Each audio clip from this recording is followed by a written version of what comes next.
Today we're talking about intermittent fasting, why it's so popular, what the research says, and why it might actually make things worse for women over 40. You've probably heard the hype. It helps with weight loss. It balances blood sugar. It's the key to longevity. And hey, intermittent fasting can be a great tool for the right person.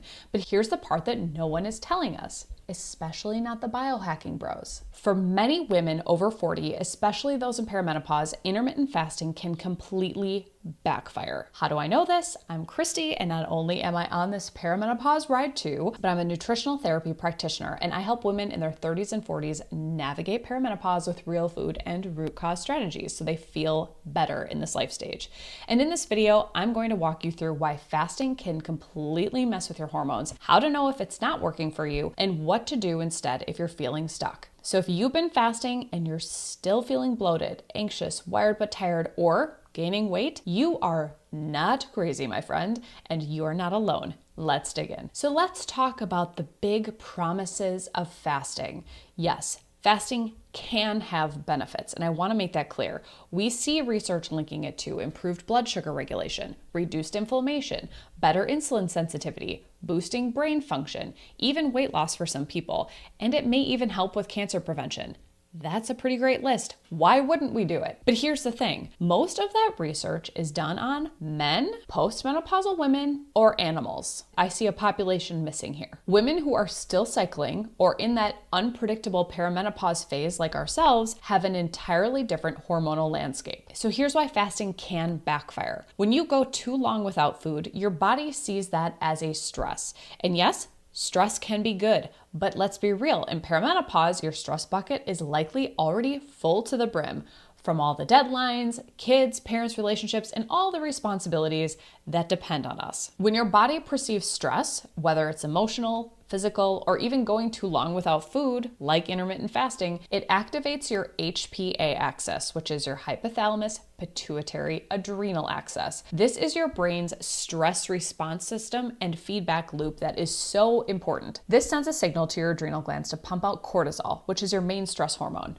You know this. When stress stays high, your body starts deprioritizing reproductive hormones, which has a big effect on progesterone, which is already declining in perimenopause as our ovaries start to shut down. And less progesterone means more symptoms. You feel anxious, moody, wired but tired, bloated, and more sensitive to everything. And because stress also affects your blood sugar, sleep, and gut health, it's this vicious cycle that keeps your body stuck and in survival mode, and that pushes hormone balance even further out of reach. Fasting is a form of stress, and that can add to this cycle. And again, it doesn't matter just if you're trying to get pregnant. Those sex hormones like estrogen and progesterone affect your brain, your skin, your bones, and your mood every single day. Where are you at with intermittent fasting? Is it something that you've tried? Did you notice if it worked or didn't work for you? Let me know in the comments. I'd love to hear your experience. So here's when it might work. Because I want to be clear, I'm not anti-fasting across the board. It can work really well for postmenopausal women. They have fewer hormonal shifts in this time period. Or oftentimes it's a tool for women with insulin resistance or PCOS, but please do this with very close support. Don't just go all willy-nilly on intermittent fasting if either of those are the case for you. Or doing fasting in very gentle forms can work for us in this life stage, like a 12-hour overnight fast. For example, you finish eating by 7 p.m. and your first meal is at 7 a.m. But anything longer than that, especially skipping breakfast or doing those 16+ hour fasts regularly, can become a stressor to your body instead of a tool for healing. And especially if you're in the week before your period when estrogen drops, forget it. Your body is already more sensitive to stress, so fasting is like tossing gasoline on a fire. So here's what to do instead. This is what I recommend if you're dealing with perimenopausal hormone chaos. First is to eat within an hour of waking up. Some even say that 30 minutes is beneficial, but I'm a realist. I know that that's not always possible when we're juggling kids and all the things in the morning. I'll link to a video in the description that I've done about how to eat for hormone balance that might be beneficial for you and gives a lot more details in this area. The next is to focus on consistency, not restriction. Build balanced meals with protein, fat, fiber, and carbs, and eat every 4 to 5 hours. 5 hours is even on the high end for those waking hours. Hey, if this is connecting some dots for you, would you do me a really quick favor and hit like or share it with a friend? It helps more women find this type of support through this crazy adventure of perimenopause. Thank you. The next is to avoid fasting the week before your period. You are much more sensitive to stresses during that time. So support your body with more nourishment when your hormones are starting to drop.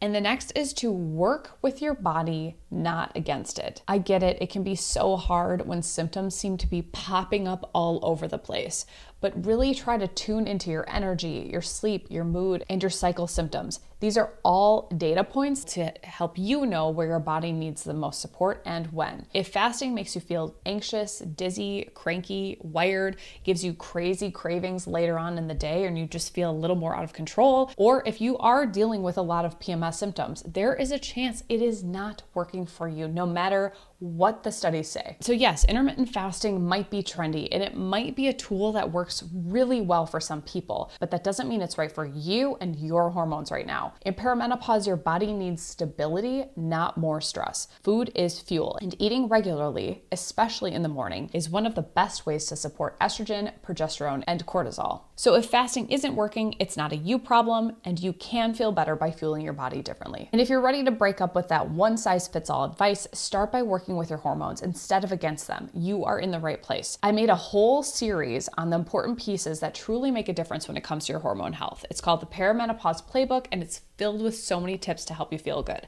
I will link it right here so you can click right on through. You've got this, and I'm here to walk you every step of the way. See you in the next video.